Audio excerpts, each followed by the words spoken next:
Hello friend, जैसा कि मैं यूपीआर बिनल technician grade 2 and ISRO technician B के लिए इंपॉर्टेंट क्वेश्चन की सीरीज चला रहे हैं। तो उसी क्रम में दोस्त आज मेरा ये 20वां पार्ट है। ठीक है, यदि आप हमारे 19 पार्ट नहीं देखे हैं तो हमारे यूट्यूब चैनल की प्ले लिस्ट में जाके आप वहाँ से देख सकते हैं। इसके अलावा यदि आप हमारे यूट्यूब चैनल पर आज पहली बार विजिट कर रहे हैं तो आप मेरे यूट्यूब चैनल को सब्सक्राइब करें, वीडियो को लाइक करें, ज़्यादा से ज़्यादा शेयर करें। दोस्तों आइए ज़्यादा टाइम न लेते हुए डायरेक्ट क्वेश्चन की शुरुआत करते हैं। तो आज हम देखते हैं आज का पहला क्वेश्चन क्या है। तो आगे दोस्तों पहला क्वेश्चन है, which of the following semiconductor material is use for manufacturing solar cell.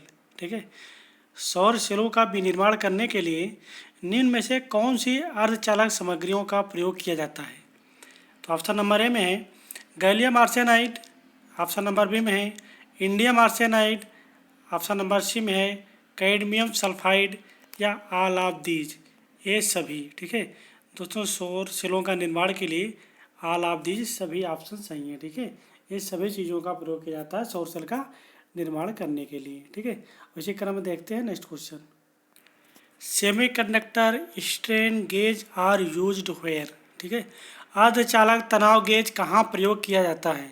Option number A में है high gauge factor is required, जहाँ पर उच्च गेज कारक की आवश्यकता होती है, या जहाँ पर कम गेज कारक की आवश्यकता होती है, या ऑप्शन नंबर सी में है बड़ा एनवेलप आवश्यक होता है, या गेज कारक आवश्यक नहीं होता है। तो सेमीकंडक्टर स्ट्रेन गेज का प्रयोग वहाँ करते हैं जहाँ high gauge factor is required. तो ऑप्शन नंबर ए हमारा सही होगा, high gauge factor is required. जहाँ पे उच्च गेज कारक की आवश्यकता होती है वहाँ पे हम सेमीकंडक्टर स्ट्रेन गेज का प्रयोग करते हैं। ठीक है, इसी क्रम में देखते हैं अगला question, direct measurement of pressure can be done using, दबाव के प्रत्यक्ष माप का उपयोग करके किया जा सकता है। ठीक है, दबाव का जो डायरेक्ट मेजरमेंट है प्रेशर का, ठीक है, किसका प्रयोग करके कर सकते हैं, रोटोमीटर का, ऑप्शन नंबर बी में है बटन टाइप ट्यूब का, या एलवीडीटी का, या स्ट्रेन गेज का। ठीक है, तो direct measurement of pressure can be done using option number B में दोस्तों बटन ट्यूब का प्रयोग करके हम कर सकते हैं। ठीक है, जो बटन ट्यूब होती है, बटन ट्यूब के माध्यम से हम डायरेक्ट मेजरमेंट कर सकते हैं प्रेशर का। ठीक है, इसी क्रम में देखते हैं दोस्तों next question, strain gauge, LVDT and thermocouple are example of. ठीक है, स्ट्रेन गेज, एलवीडीटी तथा थर्मोकपल किसके उदाहरण हैं, प्राइमरी ट्रांसड्यूसर के, पैसिव ट्रांसड्यूसर के, या एक्टिव ट्रांसड्यूसर के, या एनालॉग ट्रांसड्यूसर के। दोस्तों ये सब किसके हैं एग्जाम्पल, एनालॉग ट्रांसड्यूसर के। इसके पहले भी मैं एक क्वेश्चन करा चुका हूँ। ठीक है, ये बहुत ही इंपॉर्टेंट क्वेश्चन है जो कि हर एग्जाम में लगभग आता रहता है। ठीक है, तो इस चीज़ को आपको याद रखना है। इसी क्रम में देखते हैं next question, in A megger controlling torque is provided by, किसी मैगर में नियंत्रण बल आघूर्ण डॉट डॉट द्वारा प्रदान करता है, स्प्रिंग द्वारा, या ग्रेविटी द्वारा, या ऑप्शन सी में दिया है कुंडली द्वारा, या ऑप्शन डी में दिया हुआ है ईडी करंट द्वारा। दोस्तों जो मैगर की जो कंट्रोलिंग होता है वो किसके द्वारा होता है, कुंडली द्वारा, क्वाइल द्वारा। ऑप्शन नंबर सी हमारा सही होगा। ठीक है, इसी क्रम में देखते हैं next question, beach one of the following transducer is made of semiconductor, निम्नलिखित में से कौन ट्रांसड्यूसर अर्धचालक से बना है। ऑप्शन नंबर ए है थर्मोमीटर, या माइक्रोफोन, या थर्मोकपल, या थर्मिस्टर। दोस्तों ऑप्शन नंबर डी हमारा सही होगा, थर्मिस्टर जो होता है वो सेमीकंडक्टर का बना होता है। ठीक है, इसी क्रम देखते हैं next question, pressure error can be measured by, दाब त्रुटि को मापा जा सकता है। ऑप्शन नंबर ए है डिफरेंशियल ट्रांसफार्मर तथा स्ट्रेन गेज द्वारा, ऑप्शन नंबर बी है स्ट्रेन गेज द्वारा, या सिलेशन द्वारा, या ऑप्शन नंबर डी में दिया हुआ है differential willows and strain gauge द्वारा। दोस्तों हम प्रेशर एरर मापेंगे ऑप्शन नंबर डी से, differential willows and strain gauge द्वारा। ठीक है, ऑप्शन नंबर डी हमारा सही है। ये सब क्वेश्चन दोस्तों ट्रांसड्यूसर एंड इंस्ट्रूमेंट मेजरमेंट के हैं, बहुत ही इंपॉर्टेंट क्वेश्चन है क्योंकि इंस्ट्रूमेंट में यही आपका TG2 है। ठीक है, TG2 टेक्नीशियन ग्रेड 2 यूपीआर बिनल हो या यूपीपीसीएल हो, दोनों जगह आपको इंस्ट्रूमेंट के क्वेश्चन मैक्सिमम पूछते हैं। ठीक है, क्योंकि ये पोस्ट जो आई है वो इंस्ट्रूमेंट के अंतर्गत आई है। तो इंस्ट्रूमेंट में इलेक्ट्रॉनिक मैकेनिज्म भी एलिजिबल है और आपका इंस्ट्रूमेंट मैकेनिज्म भी एलिजिबल है, तो दोनों के लिए इंपॉर्टेंट है। तो एक बहुत ही ज़्यादा मैक्सिमम जो क्वेश्चन उठाता है, ठीक है, वो इंस्ट्रूमेंट से उठाता है। इसके अलावा आपका ईडीसी और ईसीडी से, ठीक है, और उसमें डिजिटल भी ऐड कर लेता है। तो हम सारे क्वेश्चन दोस्तों टॉपिक वाइज करा रहे हैं। तो इस समय इंस्ट्रूमेंट का टॉपिक चल रहा है, इसे आप अच्छी तरह देखते रहें, ठीक है।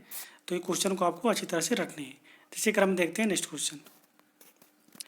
Which of the following is most widely used circuit for processing of the transducer output. Transducer output के प्रसंस्करण के लिए निम्नलिखित में से कौन से परिपथ का उपयोग अधिकतर किया जाता है, ठीक है। इन्वर्टिंग एम्पलीफायर का, या इंस्ट्रूमेंट एम्पलीफायर का, या कॉमन बेस एम्पलीफायर का, या कॉमन कलेक्टर एम्पलीफायर का। तो दोस्तों इसमें हम प्रयोग किसका करते हैं, इंस्ट्रूमेंट एम्पलीफायर का। ऑप्शन नंबर बी हमारा सही होगा, ठीक है। इंस्ट्रूमेंट एम्पलीफायर का हम प्रयोग करते हैं ट्रांसड्यूसर आउटपुट की प्रोसेसिंग के लिए, ठीक है। तो इसी क्रम में देखते हैं हम next question. The following picture represent, दिया हुआ चित्र प्रदर्शित करता है। दोस्तों आपको पहचानना है सिंबल किसका है, सोलर सेल का है, या फोटो डायोड का है, या एलईडी का है, या बैरेक्टर डायोड का है। दोस्तों देखिए इसमें लाइट निकल रही है बाहर। जब लाइट बाहर निकलती है तो कौन सा होता है, हमारा लाइट इमिटिंग डायोड, ठीक है, एलईडी होता है। यदि लाइट ऊपर से पड़ रही होती नीचे की तरफ, तुम्हारा क्या हो जाता, फोटो डायोड हो जाता। इस चीज़ को आपको याद रखना है, सिंबल भी डायरेक्टली पूछ लेता है, ठीक है। तो ऑप्शन नंबर हमारा सी सही होगा। इसी क्रम में देखते हैं अगला question. The light emitted diode consist of, प्रकाश उत्सर्जक डायोड बना होता है सिलिकॉन का, जर्मेनियम का, या गैलियम आर्सेनाइड का, या डायमंड का। तो हमारा जो लाइट इमिटिंग डायोड होता है वो हमारा गैलियम आर्सेनाइड का, ठीक है, गैलियम का, गैलियम आर्सेनाइड फास्फाइड का, इन्हीं सब चीज़ों से मिलकर हमारा बना होता है लाइट इमिटिंग डायोड या एलईडी, ठीक है।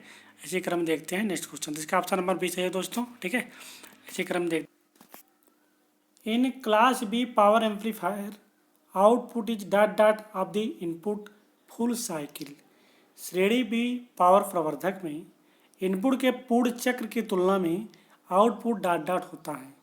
लेस देन हाफ साइकिल, आधे से कम के लिए मिलता है, या हाफ साइकिल के लिए मिलता है, या more than half but less than full cycle, या पूर्ण साइकिल मतलब फुल साइकिल के लिए मिलता है, ठीक है। तो इसका ऑप्शन नंबर भी सही होगा, ठीक है, हाफ साइकिल के लिए मिलता है। क्योंकि दोस्तों इसमें क्या होता है, इनपुट हम फुल साइकिल के लिए देते हैं, ठीक है, ये हमारी इनपुट है फुल साइकिल के लिए, लेकिन जब हमें आउटपुट मिलती है ना, वो हमको हाफ साइकिल के लिए ही आउटपुट मिलती है, ठीक है। इसीलिए हमारा क्लास भी जो होता है 180 डिग्री तक 180 डिग्री पर वर्क करता है। इसकी एफिशिएंसी जो होती है 78.5% होती है एक क्लास बी एम्पलीफायर के, ठीक है। इन सब चीज़ों को आपको याद रखना है, इनके एडवांटेज है। इसी क्रम में देखते हैं अगला question. The Darlington pair is mainly used for, Darlington युग्म मुख्य रूप से डॉट डॉट के लिए प्रयोग किया जाता है। किसके लिए प्रयोग किया जाता है, रिड्यूसिंग डिस्टॉर्शन के लिए, या पावर एम्पलीफिकेशन के लिए, या वाइड बैंड वोल्टेज एम्पलीफिकेशन के लिए, या इम्पीडेंस मैचिंग के लिए। दोस्तों जो हमारा डार्लिंगटन पेयर बना होता है वो 2 सीसी बंद से बना होता है, ठीक है, 2 सीसी बंद से मिलकर हमारा डार्लिंगटन पेयर बना होता है। जहाँ तो आप समझ सकते हैं सीसी का प्रयोग कहाँ किया जाता है, प्रतिबाधा मैचिंग या इम्पीडेंस मैचिंग में। कॉमन कलेक्टर का प्रयोग इम्पीडेंस मैचिंग में किया जाता है। तुम्हारा डार्लिंगटन पेयर 2 सीसी से मिलकर बना होता है, तो इसीलिए इम्पीडेंस मैचिंग के लिए इसका प्रयोग किया जाता है, ठीक है। इस चीज़ को आपको याद रखना है और बहुत इंपॉर्टेंट क्वेश्चन है, कई बार एग्जाम में आया हुआ है। तो इसी क्रम में देखते हैं अगला question. An ideal differential amplifier has CMRR equal, operational amplifier में CMRR का मान पूछ रहा है, ठीक है। आइडियल डिफरेंशियल एम्पलीफायर में CMRR का मान क्या होगा, यूनिटी होगा, 1 होगा, अनंत होगा, या 0 होगा। तो मैंने इसको पहले बताया भी है दोस्तों, CMRR का मान क्या होता है, CMRR का मान होगा क्या, इनफाइनाइट। CMRR का फॉर्म क्या होता है, कॉमन मोड रिजेक्शन रेशियो। कभी कभी इसका सिंपल से इसका फुल फॉर्म पूछ लेता है, तो CMRR का फुल फॉर्म हो जाएगा कॉमन मोड रिजेक्शन रेशियो। कभी कभी इसका फार्मूला भी पूछता है CMRR इक्वल टू क्या होता है, तो होता है हमारा AD/AC। AD हमारा डिफरेंशियल मोड गेन होता है और AC हमारा कॉमन मोड गेन होता है। तो डिफरेंशियल मोड गेन और कॉमन मोड गेन का जो रेशियो होता है वही हमारा CMRR होता है। ठीक है, तो यहाँ पे ऑप्शन नंबर क्या सही होगा, ऑप्शन नंबर सी सही होगा, इनफाइनाइट। इसी क्रम में देखते हैं next question. Magnetic amplifier are used for, चुंबकीय एम्पलीफायर का डॉट डॉट प्रयुक्त होते हैं, कहाँ पे प्रयुक्त होते हैं, वीडियो एम्पलीफायर में, ऑप्शन नंबर बी दिया हुआ है, पावर एम्पलीफायर में, ऑप्शन नंबर सी दिया हुआ है करंट एम्पलीफिकेशन में, ऑप्शन नंबर डी दिया हुआ है फ्रीक्वेंसी एम्पलीफिकेशन में। ठीक है, तो मैग्नेटिक एम्पलीफायर का प्रयोग कहाँ करते हैं, पावर एम्पलीफिकेशन में, ऑप्शन नंबर बी हमारा सही होगा। ठीक है, अब इसी क्रम में देखते हैं next question. The power gain in decibel can be expressed as, decibel में शक्ति लब्धि को किस प्रकार व्यक्त किया जाता है, पावर गेन का फार्मूला पूछ रहा है डेसिबल में। ठीक है, तो ऑप्शन नंबर में दिया हुआ 20 log output power upon input power, option number B में दिया हुआ है 10 लाख, ठीक है, output voltage upon input voltage, या ऑप्शन नंबर सी में दिया हुआ है 10 log output voltage upon input voltage, input power, output power upon input power, option number D में दिया हुआ है output power upon input power input voltage. ठीक है, तो दोस्तों इसका क्या सही होगा, ऑप्शन नंबर सी सही होगा 10 लाख। ठीक है, output power upon input power, अगर यही वोल्टेज लाभ की बात किया होता तो हो जाता क्या 20 लाख आउटपुट अपन इनपुट। ठीक है, ये हो जाता वोल्टेज गेन का। दोस्तों पावर गेन और वोल्टेज गेन दोनों में से डेसिबल का कभी न्यूमेरिकल पूछता है, कभी उसका फार्मूला पूछता है, तो दोनों फार्मूले आपको याद रखने हैं, पावर गेन के भी और वोल्टेज गेन के भी। इस पर न्यूमेरिकल भी आता है, हम न्यूमेरिकल भी लेके आएंगे इसके लिए। ठीक है, तो इसी क्रम में देखते रहिए वीडियो। अगर वीडियो पसंद आ रहा है तो वीडियो को लाइक करें और ज़्यादा से ज़्यादा शेयर करने का प्रयास करें। दोस्तों जितना ज़्यादा आप शेयर करेंगे उतना अच्छा हमारे लिए, आपके लिए भी है, जिससे और आपके फ्रेंडों को भी ये जानकारी मिल सके। ठीक है, तो प्रयास कीजिए कि हमारे लिए कर दीजिए, लेकिन वीडियो को ज़्यादा से ज़्यादा आप शेयर करने का प्रयास कीजिए। ठीक है, इसी क्रम में देखते हैं अगला question. Loudness is expressed in, ध्वनि की प्रबलता का मापन किस में किया जाता है, डेसिबल में करते हैं, सोन में कर सकते हैं, मेल में कर सकते हैं, फोन में कर सकते हैं। दोस्तों इसका प्रयोग कहाँ करते हैं हम, डेसिबल में। लाउडनेस या ध्वनि की प्रबलता को या तीव्रता को मापने के लिए हम लाउडनेस का या डेसिबल का प्रयोग करते हैं। ठीक है, तो ऑप्शन नंबर ए हमारा सही है। इसी क्रम में देखते हैं अगला क्वेश्चन। इनमें से कौन सा प्रवर्धक या एम्पलीफायर न्यूनतम विकृति जनित करता है, मतलब लोअर इफिशियंसी की बात कर रहा है। ठीक है, तो श्रेणी ए मतलब क्लास ए, श्रेणी बी क्लास बी, श्रेणी A B class A B, श्रेणी सी या क्लास सी। तो कौन सी एम्पलीफायर है जिसकी इफिशियंसी सबसे कम होती है, दोस्तों कौन सी होती है, वो क्लास ए एम्पलीफायर होता है, 25% होती है इसकी। अगर हम इम्पीडेंस मैचिंग में हम ट्रांसफार्मर का प्रयोग कर लेते हैं तो इसकी इफिशियंसी कितना हो जाती है, 50% क्लास सी। ठीक है, तो सबसे कम इफिशियंसी किसकी होती है, क्लास ए की, क्लास बी की 78.5, क्लास ए बी की इसी के आसपास रहती है 78.5, क्लास सी की रहती है 85%, क्लास डी की हमारी हो जाती है 90 से लेके 100%, जो 90-100 बीच में दिया रहेगा वही मान रहेगा। ठीक है, तो इस प्रकार से सबसे कम किसकी है, तो श्रेणी ए मतलब क्लास ए एम्पलीफायर की। इस सब के बारे में आपको याद रखना है। ठीक है, क्लास ए एम्पलीफायर क्या करता है, क्लास एम्पलीफायर 360 डिग्री तक वर्क करता है। ठीक है, जो आउटपुट देता है 360 डिग्री में देता है। ठीक है, जो हम इनपुट देते हैं वही हमको आउटपुट मिल जाता है। ठीक है, तो ये हमारा क्लास ए एम्पलीफायर के बारे में जानकारी। इसी क्रम में देखते हैं next question. The type of power amplifier which exhibit cross over distortion in its output is, शक्ति प्रवर्धक का प्रकार जो अपने निर्गत में क्रॉस ओवर विरूपण प्रदर्शित करता है होता है उसके आउटपुट में। ठीक है, निर्गत मतलब होता है आउटपुट, उसके आउटपुट में जो क्रॉस ओवर विरूपण को प्रदर्शित करता है वो कौन सा होता है, क्लास ए होता है, क्लास बी होता है, क्लास सी होता है, क्लास ए भी होता है। तो उसमें कौन सा होता है, वो क्लास बी पावर एम्पलीफायर होता है। ठीक है, क्लास बी एम्पलीफायर होता है जो कि अपने आउटपुट में क्रॉस ओवर विरूपण उत्पन्न करता है। ठीक है, क्यों? क्योंकि इसमें 180 डिग्री पर यूज करते हैं इसीलिए। ठीक है, तो इस क्रम में देखते हैं हम next question. With the introduction of negative feedback the gain band width product of N amplifier. ठीक है, ऋणात्मक फीडबैक की भूमिका के साथ एक एम्पलीफायर का लाभ बैंडविड्थ गुणांक होगा। दोस्तों अब ये नेगेटिव फीडबैक से क्वेश्चन आ रहे हैं, जो कि नेगेटिव फीडबैक से हर एग्जाम में 2 से 3 क्वेश्चन बनते हैं। तो हमने प्रयास किया है सारे क्वेश्चन रखने का। अगर जो क्वेश्चन छूट जाएंगे उनको मैं नेक्स्ट वीडियो में लेके आऊँगा, लेकिन आप नेगेटिव फीडबैक को अच्छी तरह से समझिएगा। ये बहुत ही इंपॉर्टेंट टॉपिक है, सारे क्वेश्चन इसी में से कवर हो जाएंगे। मैक्सिमम से मैक्सिमम क्वेश्चन आज ही कवर हो जाएंगे। बाकी जो क्वेश्चन छूट गए हैं उनको मैं नेक्स्ट वीडियो में लेके आऊँगा, लेकिन इस टॉपिक से 2-3 क्वेश्चन 100% बनना ही बनना है। ठीक है, 3 नंबर आपका नेगेटिव फीडबैक से 3-4 नंबर 100% बनना है। ठीक है, यूपी और फाइनल में भी। तो इस चीज़ को आपको याद रखना है, अच्छी तरह से समझना है। दोस्तों इसमें क्या कह रहा है कि इसका जो नेगेटिव फीडबैक का गेन बैंडविड्थ प्रोडक्ट है वो क्या होगा। ऑप्शन नंबर में क्या रहा है, बिकम्स इनफाइनाइट, अनंत होगा, या इंक्रीज करेगा, या डिक्रीज करेगा, या रिमेन्स कांस्टेंट होगा। दोस्तों इसका जो फार्मूला होता है, ठीक है, gain into bandwidth equal to constant होता है। क्या होता है, कांस्टेंट होता है, स्थिर होता है। ठीक है, कांस्टेंट होता है। क्यों?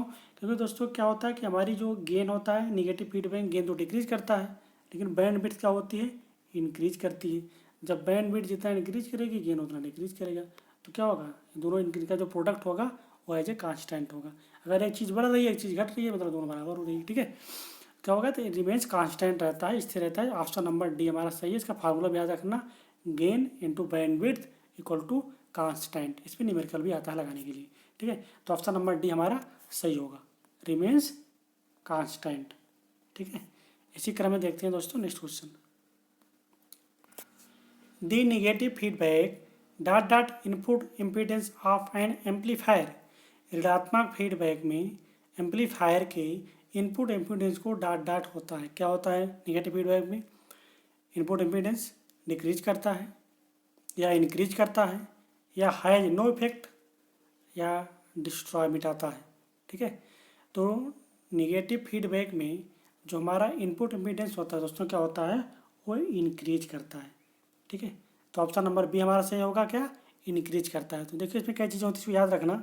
ठीक है, इनपुट इम्पीडेंस क्या होगा, इंक्रीज करेगा। आउटपुट इम्पीडेंस क्या होगा, डिक्रीज करेगा। डिक्रीज मतलब लो होगा, और इनपुट इम्पीडेंस क्या होगा, हाई होगा। बैंडविड्थ हमने बताया था अभी, बैंडविड्थ क्या होती है, इंक्रीज करती है। ठीक है, गेन हमारा क्या होता है, गेन हमारा डिक्रीज करता है। ठीक है, और नॉइज क्या होती है, नॉइज भी हमारा कम होती है, मतलब रिड्यूस होती है। ठीक है, नॉइज क्या होती है, रिड्यूस होती है। ये सब चीज़ें आपको याद रखना है। इसका मेन डिसएडवांटेज क्या है, इसका मेन डिसएडवांटेज यही है कि इसका गेन क्या होता है, गेन जो है डिक्रीज करता है। यही मेन इसका डिसएडवांटेज है नेगेटिव फीडबैक का। इसका जो गेन होता है वो डिक्रीज करता है। तो इसका ऑप्शन नंबर भी सही है। इसी क्रम में देखते हैं अगला क्वेश्चन। प्रवर्धक की लब्धि या गेन को अस्थायी बनाने के लिए क्या होना चाहिए।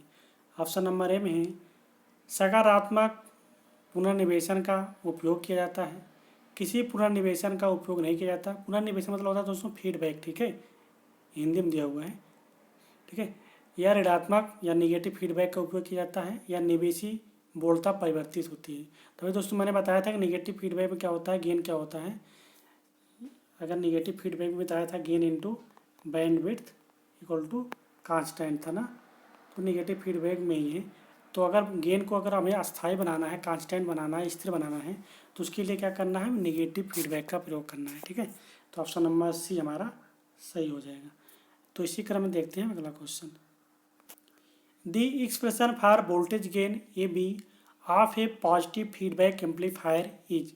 एक धनात्मक पुनर्निवेशी प्रवर्धक की वोल्टेज लब्धि ए बी का व्यंजक है। दोस्तों एक क्वेश्चन अभी DMRC में भी आया हुआ था, और NMRC दोनों एग्जाम में आया था। ठीक है, ये क्वेश्चन दोनों एग्जाम में आया हुआ था, DMRC में भी और NMRC में। ठीक है, तो इसमें क्या है दोस्तों, इसका जो पॉजिटिव फीडबैक का क्या होता है कि इसका गेन क्या होता है, गेन इंक्रीज करता है। तो गेन इंक्रीज करेगा, तो अगर कोई चीज़ नीचे वाले डिक्रीज करेगी तभी गेन इंक्रीज करेगा। तो 1 - बीटा है, तो ऑप्शन नंबर बी हमारा सही होगा। इसको पहचानने का आसान तरीका है। और उसमें क्या होता है तो वो बता दे रहा हूँ। नेगेटिव में क्या होता है, गेन डिक्रीज करता है, तो उसका क्या हो जाता है, उसका जो व्यंजक होता है A/1 प्लस बीटा है। दोस्तों बस इसी प्लस और माइनस का ही अंतर होता है, बाकी वही होता है। तो कन्फ्यूजन बहुत ज़्यादा रहता है लोगों को, पॉजिटिव होगा निगेटिव होगा। तो पॉजिटिव निगेटिव का पहचानने का यही तरीका बता दे रहा हूँ कि पॉजिटिव फीडबैक में गेन इंक्रीज करता है। जब पॉजिटिव फीडबैक में गेन इंक्रीज करता है तो नीचे की वैल्यू कम होनी चाहिए, तो नीचे निगेटिव होगा। निगेटिव फीडबैक में गेन डिक्रीज करता है, जब गेन डिक्रीज करेगा तो नीचे की वैल्यू प्लस में होनी चाहिए, तो इसलिए यहाँ पे प्लस होगा। ये याद करने का आसान सा तरीका। तो इसी क्रम में देखते हैं next question. Negative feedback used in amplifier result in, प्रवर्धक में ऋणात्मक पुनर्निवेश से प्राप्त होता है more gain more bandwidth, more gain less bandwidth, less gain more bandwidth या लेस गेन लेस बैंडविड्थ। तो ये दोस्तों मैंने बताया था नेगेटिव फीडबैक क्या होता है, less gain more bandwidth, gain कम होता है बैंडविड्थ अधिक होती है। तो नेगेटिव फीडबैक दोस्तों ऐसे क्वेश्चन पूछे जाते हैं, लगभग हमने काफ़ी क्वेश्चन नेगेटिव फीडबैक से लिए हैं। तो आप ऐसे वीडियो को देखते रहें। अगर वीडियो पसंद आ रहा है तो वीडियो को लाइक करें, ज़्यादा से ज़्यादा शेयर करें, और चैनल अगर सब्सक्राइब नहीं किए चैनल को सब्सक्राइब करें, साथ में बेल आइकन को जरूर प्रेस करें। ठीक है, इसी क्रम में देखते हैं अगला question. Negative feedback in an amplifier, एक प्रवर्धक में ऋणात्मक प्रतिक्रिया में क्या होता है, रिड्यूस गेन, लाभ को कम कर देती है, या increase frequency and phase distortion, आवृत्ति और फेज विरूपण को बढ़ा देती है, या बैंड विड्थ कम कर देती है, या शोर बढ़ा देती है। तो क्या होता है दोस्तों, शोर भी कम होता है, बैंड विड्थ इंक्रीज करती है। ये सब ऑप्शन गलत हैं। ठीक है, तो ऑप्शन नंबर ए हमारा सही है, गेन को कम करता है। ठीक है, गेन क्या होता है नेगेटिव फीडबैक में, रिड्यूस होता है, गेन कम होता है। तो ऑप्शन नंबर ए हमारा सही होगा। इसी क्रम में देखते हैं next. In A feedback system output is a function of, feedback system में आउटपुट एक फंक्शन है आउटपुट एंड इनपुट का, इनपुट एंड फीडबैक सिग्नल का, या रेफरेंस एंड आउटपुट का, या नन कोई नहीं। तो क्या होता है दोस्तों, फीडबैक में इनपुट और फीडबैक सिग्नल दोनों होते हैं। इसका सर्किट डायग्राम देख लीजिए, ऐसे होता है। ये हमारा फीडबैक सिग्नल होता है, और इधर हम इनपुट दिए, इधर हमको आउटपुट मिला, फिर आउटपुट का फीडबैक होके फिर इधर इनपुट में जाता है। ठीक है, तो ये होता है हमारी इसकी सर्किट डायग्राम। तो ऑप्शन नंबर सी हमारा सही होगा, इनपुट एंड फीडबैक, अरे सॉरी दोस्तों, option number B input and feedback signal. तो इसी क्रम में देखते हैं next question. The basic Hartley oscillator uses, मूल हार्टले दोलक में प्रयुक्त होता है। दोस्तों ये हार्टले ऑक्सीलेटर है। ऑक्सीलेटर हमारे कई प्रकार के होते हैं, हार्टले है, कालपिट है, ट्यून्ड है, ठीक है, या आरसी फेज शिफ्ट है, बीन ब्रिज ऑक्सीलेटर है। इस सभी ऑक्सीलेटर के बारे में पढ़ेंगे धीरे धीरे, हर एक क्वेश्चन लेके आऊँगा हर एक वीडियो में। तो ऑक्सीलेटर से भी क्वेश्चन बनता है। तो ये वाला क्वेश्चन दोस्तों अभी जस्ट पूछा गया था, तो इसलिए मैंने इसको पहले रख लिया हूँ।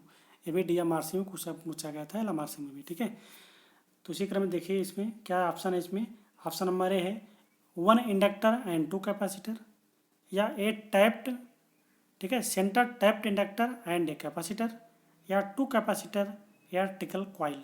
ठीक है, तो दोस्तों हमारा क्या होता है इसमें, हार्टले ऑक्सीलेटर में ऑप्शन नंबर बी हमारा सही होगा, a centre tapped inductor and a capacitor. ये सेंटर टैप्ड इंडक्टर कैसे होता है, इसकी सर्किट में बना देता हूँ आपको। ठीक है, ये हमारा कैपेसिटर होता है,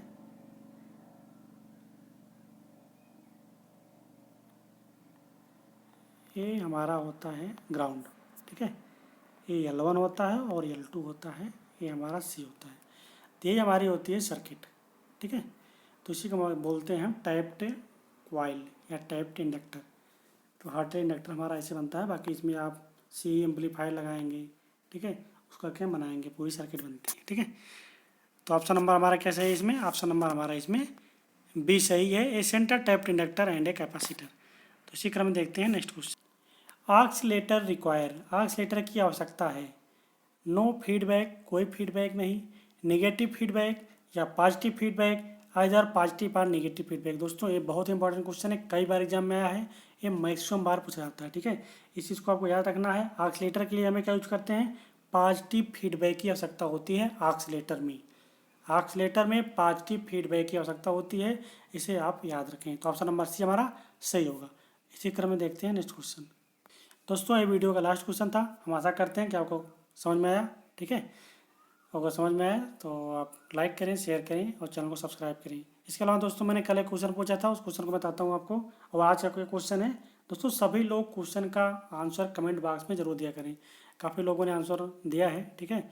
जो लोग नहीं देते हैं वो भी देने का प्रयास करें, जिससे इससे आपका ही नॉलेज या गेन करेगा, ठीक है। आपका ही नॉलेज गेन करेगा, इंक्रीज करेगा, ठीक है। तो इसी क्रम में देखते हैं दोस्तों मैंने क्वेश्चन पूछा था कल, ट्रायक इज यूज्ड इन, ट्रायक का हम प्रयोग कहाँ पे करते हैं। दोस्तों अभी बहुत इंपॉर्टेंट क्वेश्चन है, कई बार एग्जाम में आया था, मैंने इसीलिए क्वेश्चन पूछा था आपसे। तो ट्रायक का हम प्रयोग करते हैं कलर टीवी सेट में। तो काफ़ी लोगों ने क्वेश्चन का जवाब अच्छा दिया था, ठीक है। काफ़ी लोगों ने सही जवाब दिया था, ठीक है। तो हम आशा करते हैं सभी लोग अच्छे क्वेश्चन का जवाब देते रहें। इससे दोस्तों आपका ही नॉलेज इंक्रीज करेगा, ठीक है। आपका ही गेन इंक्रीज करेगा, हमें इसका कोई बेनिफिट नहीं है।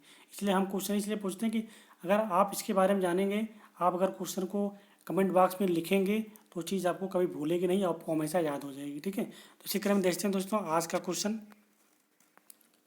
आज का क्वेश्चन है दोस्तों, एक यूजीटी में होती है 4 pn, 3 pn, 2 pn या 1 pn।